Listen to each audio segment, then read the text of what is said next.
मेरे प्यारे देशवासियों, नमस्कार। कोरोना के खिलाफ देश आज फिर एक बहुत बड़ी लड़ाई लड़ रहा है। कुछ सप्ताह पहले तक स्थितियां संभली हुई थी और फिर एक कोरोना की दूसरी वेव तूफान बनकर आ गई। जो पीड़ा आपने सही है, जो पीड़ा आप सह रहे हैं, उसका मुझे पूरा एहसास है। जिन लोगों ने बीते दिनों में अपनों को खोया है, मैं सभी देशवासियों की तरफ से उनके प्रति संवेदनाएं व्यक्त करता हूं। परिवार के एक सदस्य के रूप में मैं आपके दुख में शामिल हूं। चुनौती बड़ी है, लेकिन हमें मिलकर अपने संकल्प, अपने हौसले और तैयारी के साथ इसको पार करना है। साथियों, अपनी बात को विस्तार देने से पहले मैं देश के सभी डॉक्टरों, मेडिकल स्टाफ, पैरामेडिकल स्टाफ, हमारे सभी सफाई कर्मचारी भाई बहन, हमारे एम्बुलेंस के ड्राइवर्स, हमारे सुरक्षा बल, पुलिसकर्मी, सभी की सराहना करूंगा। आपने कोरोना की पहली वेव में भी अपना जीवन दांव पर लगाकर लोगों को बचाया था। आज आप फिर इस संकट में अपने परिवार, अपने सुख, अपनी चिंता छोड़कर दूसरों का जीवन बचाने में दिन रात जुटे हुए हैं। साथियों, हमारे शास्त्रों में कहा गया है, त्याज्यम न धैर्यम विदुरेऽपि काले, अर्थात कठिन से कठिन समय में भी हमें धैर्य नहीं खोना चाहिए। किसी भी परिस्थिति से निपटने के लिए हम सही निर्णय लें, सही दिशा में प्रयास करें, तभी हम विजय हासिल कर सकते हैं। इसी मंत्र को सामने रखकर आज देश दिन रात काम कर रहा है। बीते कुछ दिनों में जो फैसले लिए गए हैं, जो कदम उठाए गए हैं, वो स्थिति को तेजी से सुधारेंगे। इस बार कोरोना संकट में देश के अनेक हिस्से में ऑक्सीजन की डिमांड बहुत ज्यादा बढ़ी है। इस विषय पर तेजी से और पूरी संवेदनशीलता के साथ काम किया जा रहा है। केंद्र सरकार, राज्य सरकारें, प्राइवेट सेक्टर, सभी की पूरी कोशिश है कि हर जरूरतमंद को ऑक्सीजन मिले। ऑक्सीजन प्रोडक्शन और सप्लाई को बढ़ाने के लिए भी कई स्तरों पर उपाय किए जा रहे हैं। राज्यों में नए ऑक्सीजन प्लांट्स हो, 1 लाख नए सिलेंडर पहुंचाने हो, औद्योगिक इकाइयों में इस्तेमाल हो रही ऑक्सीजन का मेडिकल इस्तेमाल हो, ऑक्सीजन रेल हो, हर प्रयास किया जा रहा है। साथियों, इस बार जैसे ही कोरोना के केस बढ़े, देश के फार्मा सेक्टर ने दवाइयों का उत्पादन और बढ़ा दिया है। आज जनवरी फरवरी की तुलना में देश में कई गुना ज्यादा दवाइयों का प्रोडक्शन हो रहा है। इसे अभी और तेज किया जा रहा है। कल भी मेरी देश की फार्मा इंडस्ट्री के बड़े जो प्रमुख लोग हैं, उसके जो एक्सपर्ट लोग हैं, उनसे बहुत लंबी चर्चा हुई है। प्रोडक्शन बढ़ाने के लिए हर तरीके से दवाई कंपनियां की मदद ली जा रही है। हम सौभाग्यशाली हैं कि हमारे देश के पास इतना बड़ा मजबूत फार्मा सेक्टर है जो बहुत अच्छी और तेजी से दवाइयां बनाता है। इसके साथ ही अस्पतालों में बेड की संख्या को बढ़ाने का भी काम तेजी से चल रहा है। कुछ शहरों में ज्यादा डिमांड को देखते हुए विशेष और विशाल कोविड हॉस्पिटल बनाए जा रहे हैं। साथियों, पिछले वर्ष जब देश ने कोरोना के कुछ ही मरीज सामने आए थे, उसी समय भारत में कोरोना वायरस के खिलाफ प्रभावी वैक्सीन के लिए काम शुरू कर दिया था। हमारे वैज्ञानिकों ने दिन रात एक करके बहुत कम समय में देशवासियों के लिए वैक्सीन विकसित की है। आज दुनिया की सबसे सस्ती वैक्सीन भारत में है। भारत की कोल्ड चेन व्यवस्था के अनुकूल वैक्सीन हमारे पास है। इस प्रयास में हमारे प्राइवेट सेक्टर ने इनोवेशन और एंटरप्राइज की भावना का बेहतरीन प्रदर्शन किया है। वैक्सीन्स की अप्रूवल्स और रेगुलेटरी प्रोसेसेस को फास्ट ट्रैक पर रखने के साथ ही सभी साइंटिफिक और रेगुलेटरी मदद को बढ़ाया गया है।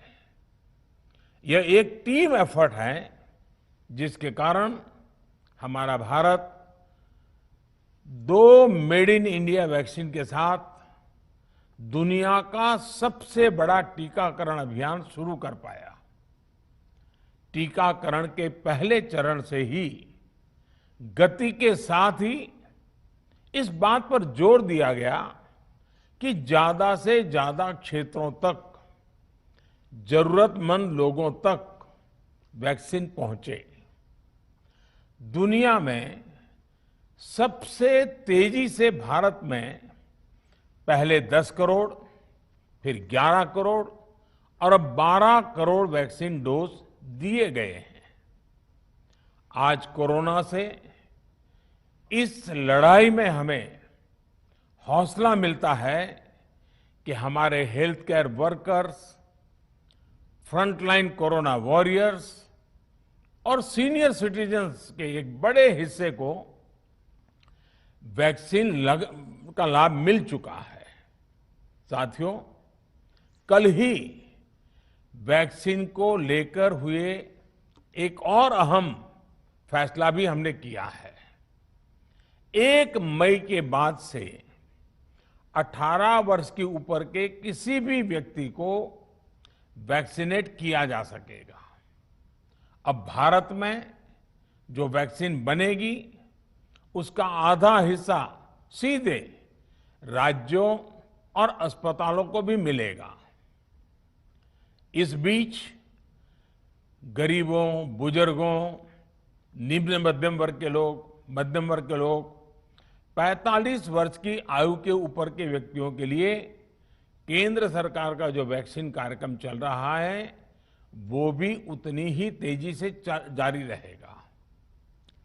पहले की तरह ही सरकारी अस्पतालों में मुफ्त वैक्सीन मिलती रहेगी, जिसका फायदा, जैसा मैंने कहा, हमारे गरीब परिवार हो, हमारे मध्यम वर्ग, निम्न मध्यम वर्ग के परिवार हो, वो उनका लाभ उठा सकेंगे।